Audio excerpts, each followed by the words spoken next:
Hey guys, it's Gonzalo from Mid-Century Living. We are still out enjoying our holiday break, but we will be returning in January with all new content. In the meantime, enjoy this episode from our archive.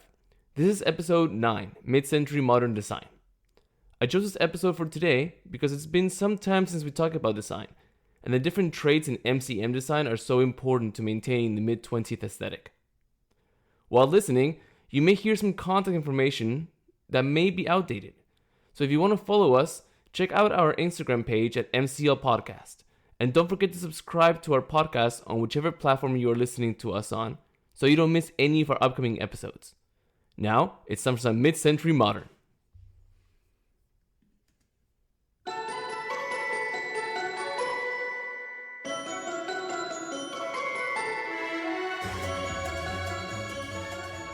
Welcome to Mid-Century Living, your weekly podcast about everything mid-century and how to bring the best of the mid-century to your everyday lives.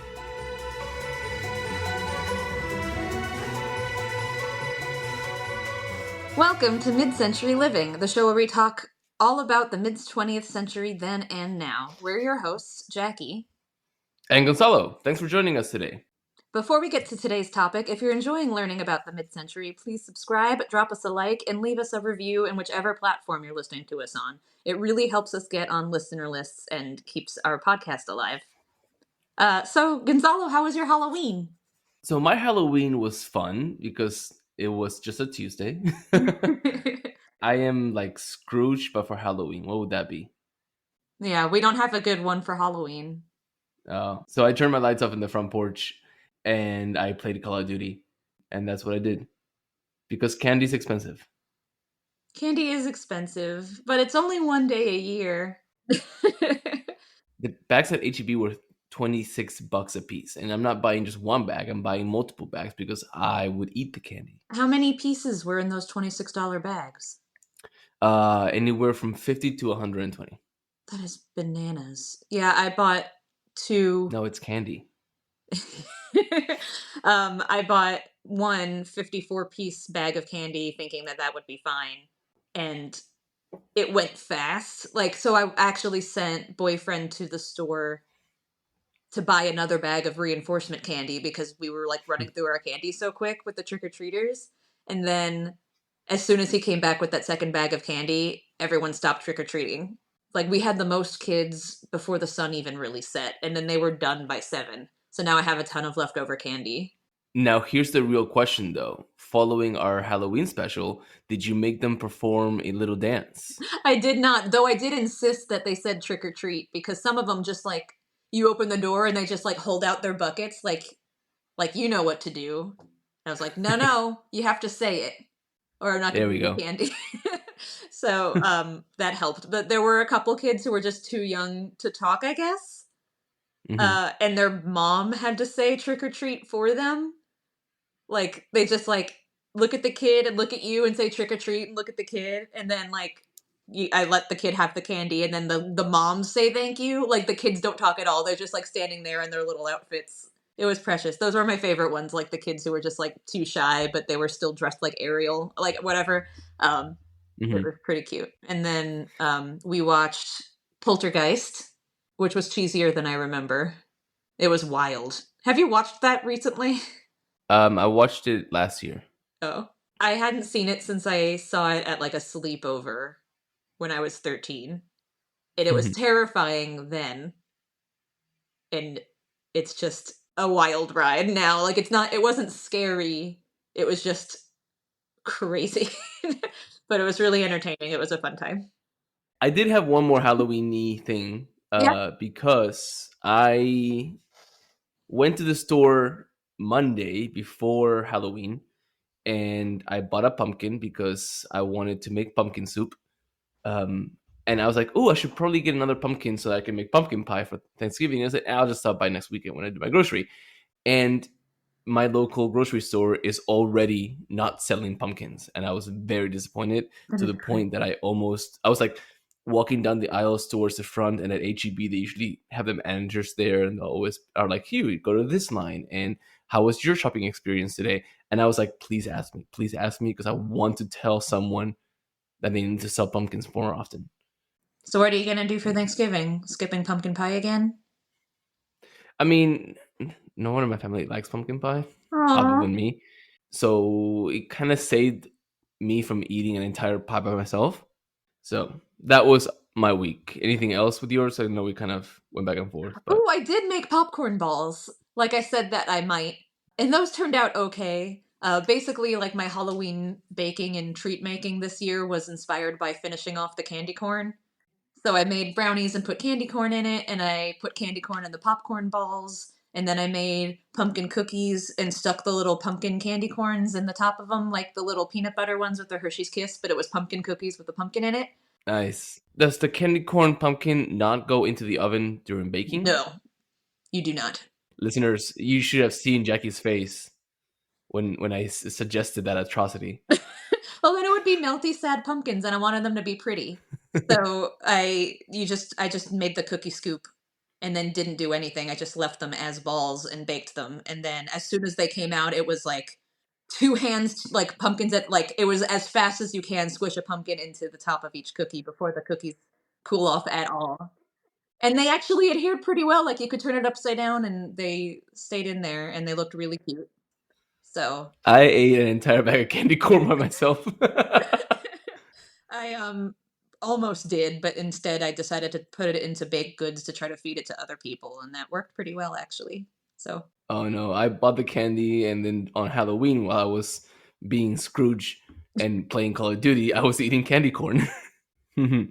We had trick or treating in our school and we had to go like the teachers had a little bag that said trick or treat and we could go to like the different principals' offices and all like the staff offices and the shout out to the 11th grade assistant principal because they had gone above and beyond. They had their conference room, the lights were off, and it was like super decorated and like purple and orange light, like Christmas lights and stuff. And like they had different bowls and they had like good, good candies, but also like those packages of the peanut butter crackers and bags of chips and wow. they won Halloween. Yeah, that sounds great. So anyway, Jackie, what are we talking about today? So today we are talking about mid-century modern, the design concept. Since it covers a couple different areas of design, we're just gonna do an overview of just mid-century modern, and then we can maybe get more niche later and do deep dives onto the specific sections in future episodes. If you guys are into that, please send us a DM on Instagram or send us an email if there's anyone you want to hear sooner than any of the others. But today we're just going to do an overview of the whole design concept. So, what is mid-century modern? Is the question, right? I sound like a teacher. I am a teacher. You are a teacher. The definition, the term mid-century modern was used as early as the 1950s, but became popular after being defined as a design movement in the book Mid-Century Modern Furniture of the 1950s by Kara Greenberg. And it is a design movement for architecture, furniture, and graphic design from about 1933 to 1965. So that's what most people define it as, those year brackets, but the purists will say that it only lasted for the 10-year period from post World War II, 1947 through 1957.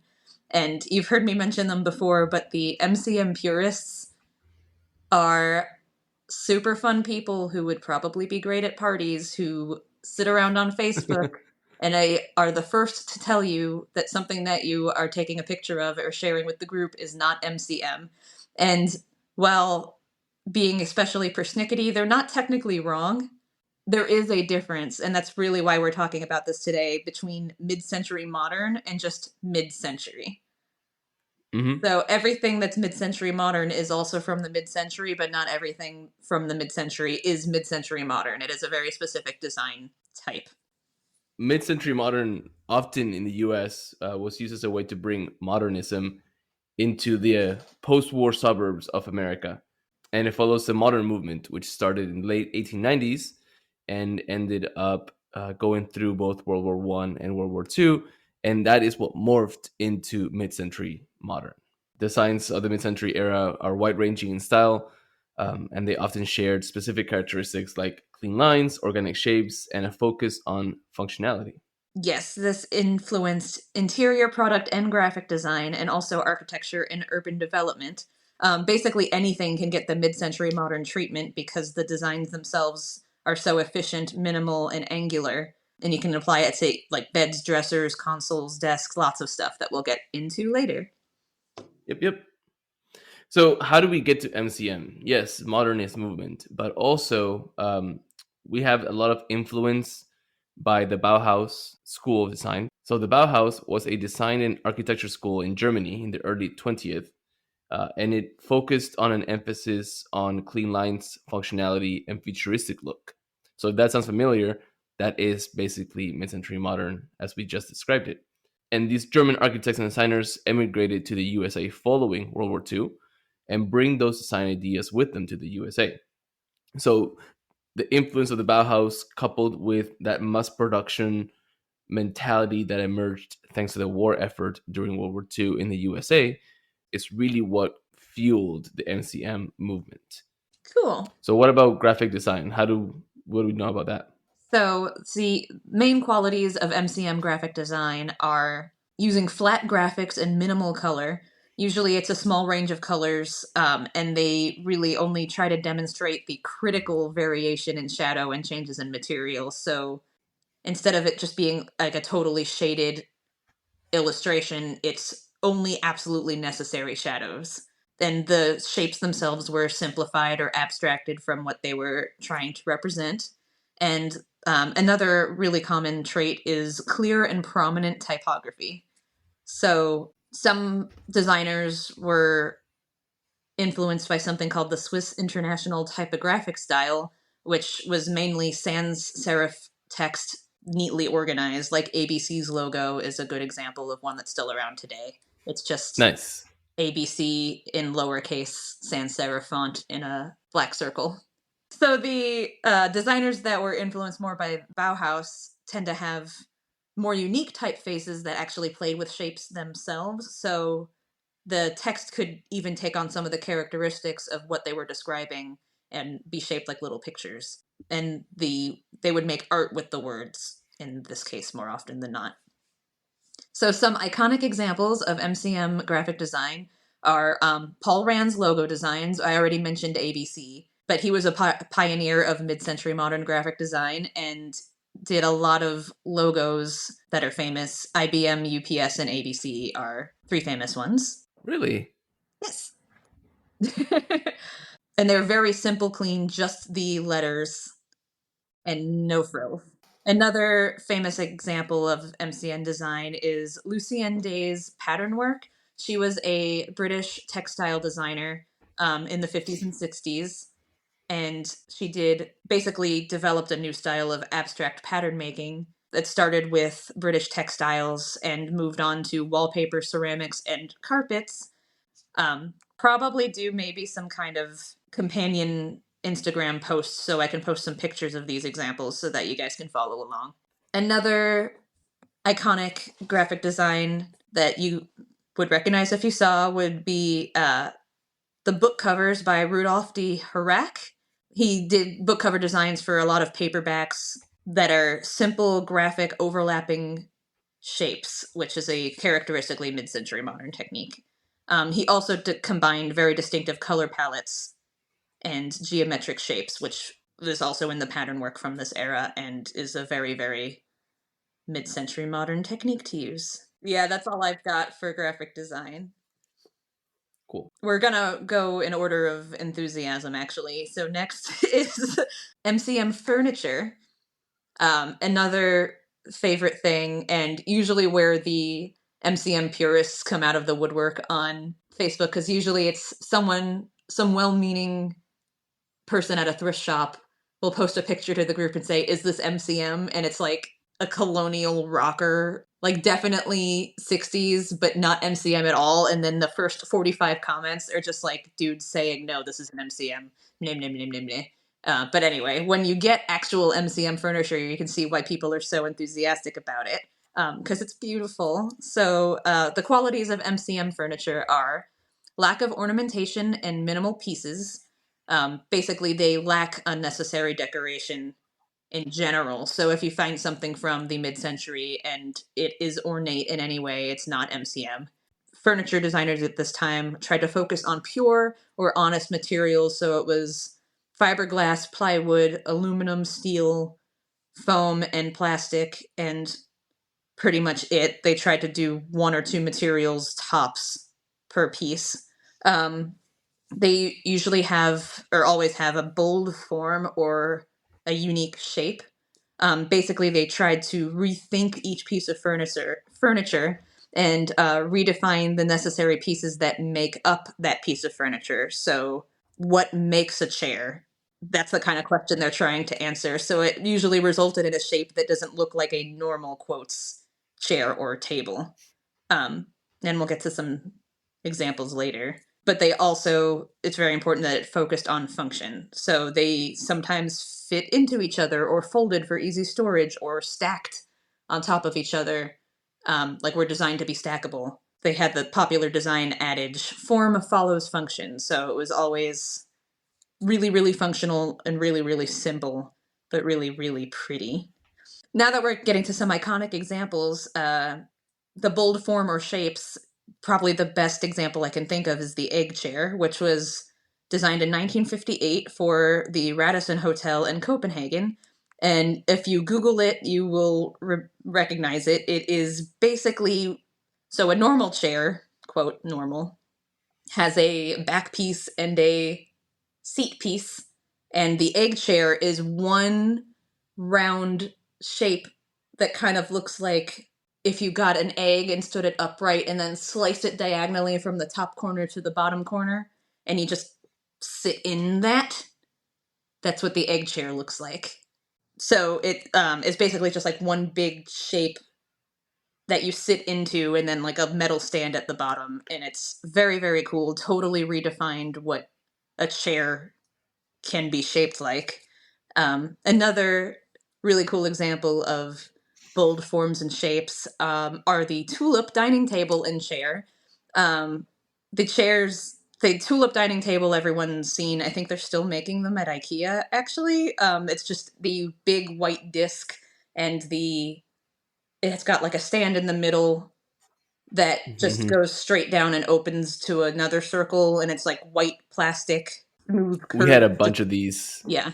in our break room when I worked in an architecture firm. Yep. It's a very iconic design, and then the chairs are way cooler that he designed to go with them. So this was he was in architecture, so maybe you know how to pronounce his name. Can you read that? Uh, what, Eero Saarinen? Yeah, thank you. He was a talented industrial designer and designed these tulip chairs in 1955 to complete the tulip dining table. It has a very space age vibe. I actually refer to these whenever I see them at antique malls or furniture stores as Star Trek chairs. Um, they are the kind of like the egg chair in the sense that it's just like one big piece, but it's like white on the back, and then the seat cushion is a different color, and it matches the table and is very cool. And then the last and probably most iconic example is the Eames chairs. The lounge chair and ottoman specifically was designed for Herman Miller in 1956, which have curved outer shells in molded plywood and soft leather cushions. And this chair is incredible, and I want one so bad. And you can actually still buy them today from Herman Miller, and they're for the low, low price of $6,800. Low, low price. That's why I don't have one. I would love to have an Eames lounge chair. I mean, I don't have a nice enough house. I would have to like buy a new house to showcase this chair. Yeah. But yes. But speaking of Charles and Ray Eames, so the Eames were pioneers in the use of molding plywood in their designs. And one of the things that they're credited with is a little bit before, borderline before when we discussed mid-century, because they used it in the early 1940s for the war effort.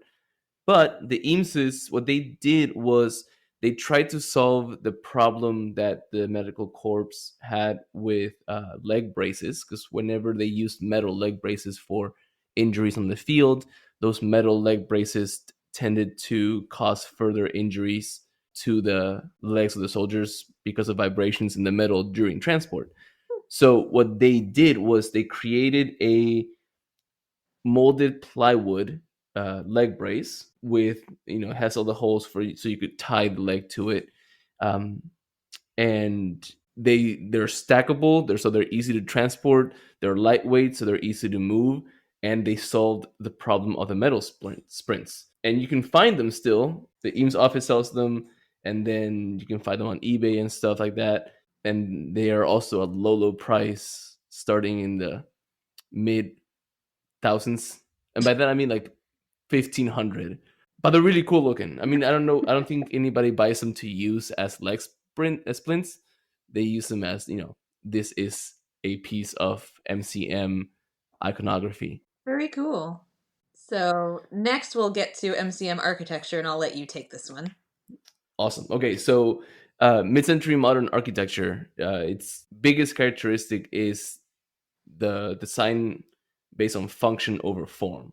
So everything is simple. Style is all about functionality, meaning there's no piece that is without purpose.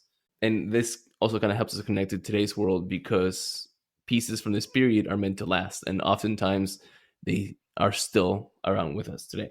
Also, minimal ornamentation, simplicity, meaning style without clutter or without superfluous ornamentation, meaning no frills, no lacy things like in Victorian architecture. If you think Victorian or you think craftsman architecture, a lot of it is like a lot of little curly cues and additive things. That none of that exists in MCM. And it extends to the creation of furniture that goes with the space. World War II, or post World War II, I guess, man made materials also help characterize MCM architecture, because we start seeing these new man made materials like vinyl, plastic, fiberglass, and nylon mixed in with natural materials like wood and glass and metal in architecture. And with colors, we start seeing natural hues brought into the projects, bright accent colors against primary neutral tones, fusion of indoor and outdoor, which leads to MCM color palettes rooted in nature. So earthy greens, fall oranges and yellows, muddy browns. That's a type of more muted color palette. And just like with furniture, we have some clean lines. A lot of the furniture is built in, so it's specific to the building project. And because a big thing is this communication between indoor and outdoor, we still start seeing a lot of floor to ceiling windows, a lot of openings. So a lot of these windows are actually sliding doors that open into an outdoor space to create kind of like an indoor outdoor space. And some of the iconic examples are things like the Elrod House by John Lautner, which is in Palm Springs, California, which also was made famous by the 1971 James Bond movie Diamonds Are Forever. And its big thing is a series of well placed skylights, which kind of make this cave like building look light and airy. I like the phrase well placed because it's like someone's complimenting him, like, ah, yes, these are well placed skylights. um, Another big one that a lot of people probably have recognized, maybe a lot of our listeners have been to it, is the Trans World Air Flight Center, or the TWA Terminal. And this one is by Eero Saarinen, and it's in Queens, New York. And it was built around 1962. And it's a flowy structure. It's very organic, and it looks like a bird in flight. It's kind of the starts low and kind of gets big as it goes to the sides, and it really looks kind of like a bird opening its wings, which Saarinen has said was purely coincidental. So I'm not sure, but that's what he said. And my last example today is the Eames House by Charles and Ray Eames, and this is in Pacific Palisades, California, and it's the same Eames that did the Eames Lounge chair. And this is an interesting house. It's two raised steel and glass structures with flat roofs, a lot of bright color blocks, and an intentional connection with its natural surroundings. And at risk of being ridiculed by my architect friends and my past life as an architect, I've never liked this house. Why? I don't know. It's 100% my opinion. Okay, in this situation, my opinion differs from the MCL podcast. So, but it's speaking of what I think as my personal opinion today. Why don't we talk a little bit about its impact on the present day? Yes, let's do that. So one quick transition is that the TWA terminal that we mentioned as an iconic example is still there and largely unchanged.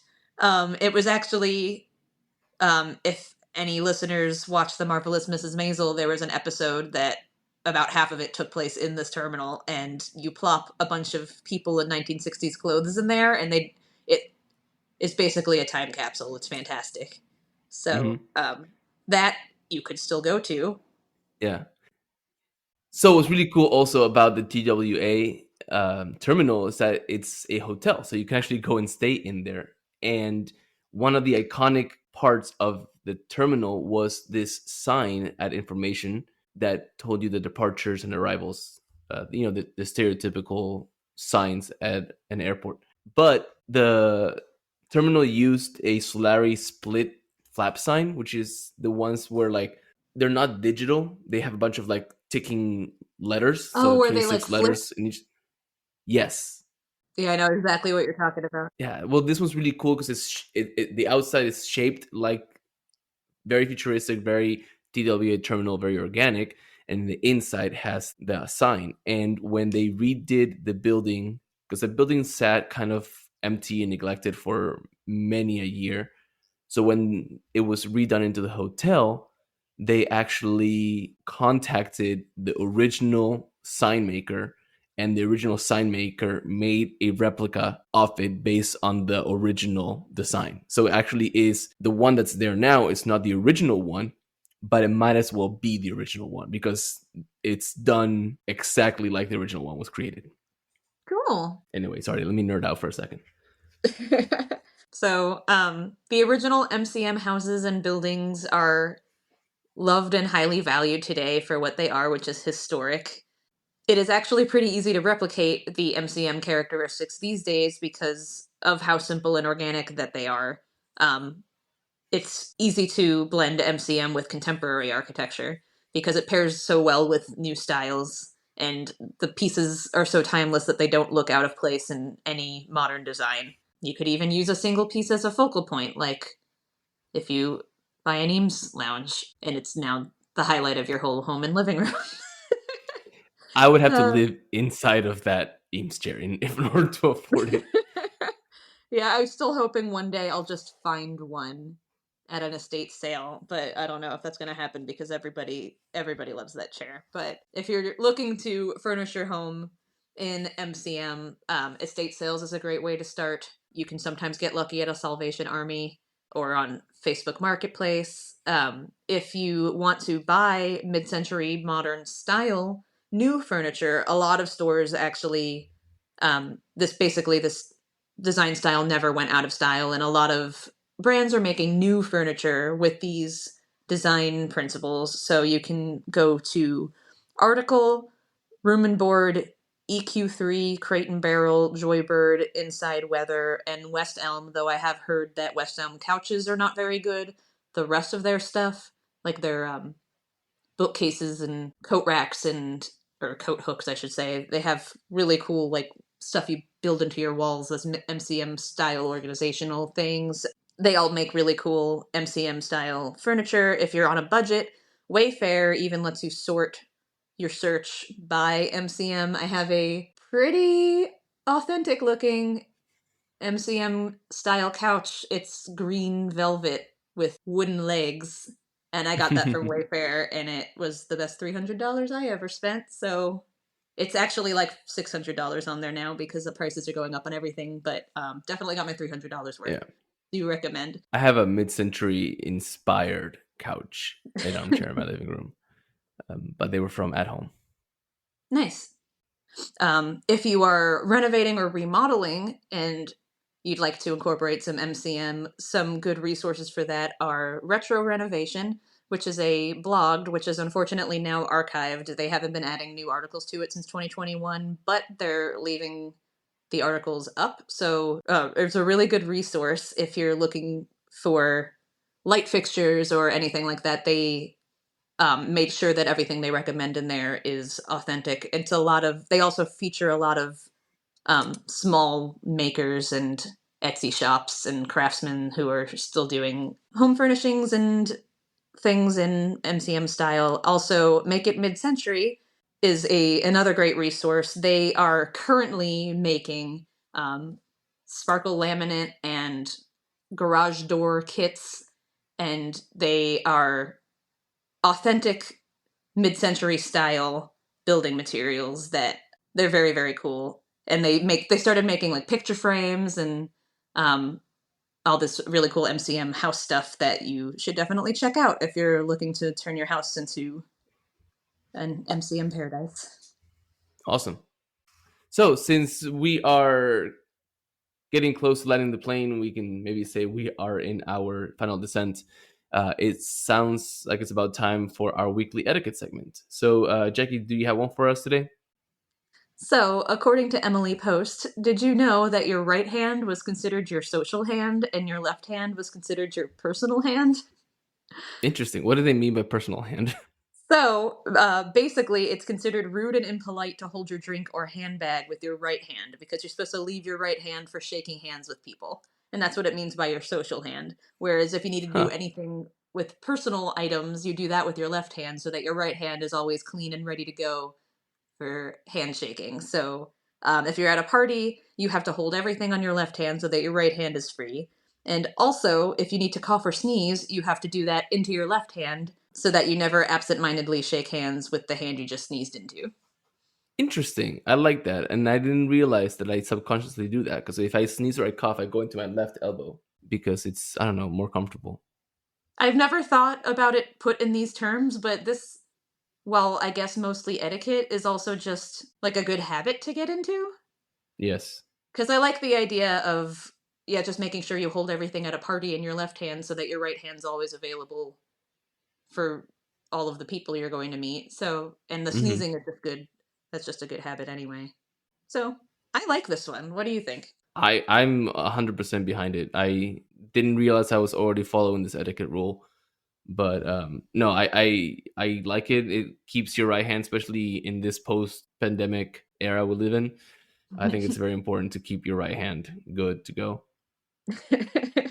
I agree. So I say we give this one the mid-century living stamp of approval. I concur. So with that, listeners, it looks like we have actually landed the plane. So thank you for listening today. If you want to get in touch, send us an email at info.mcliving@gmail.com. You can send us comments, edits, and even future show ideas. Also, please make sure you write a review for our podcast. It lets us know how we're doing, and it also helps us stand out in the world of podcasting. So we'll see you guys next week. Bye.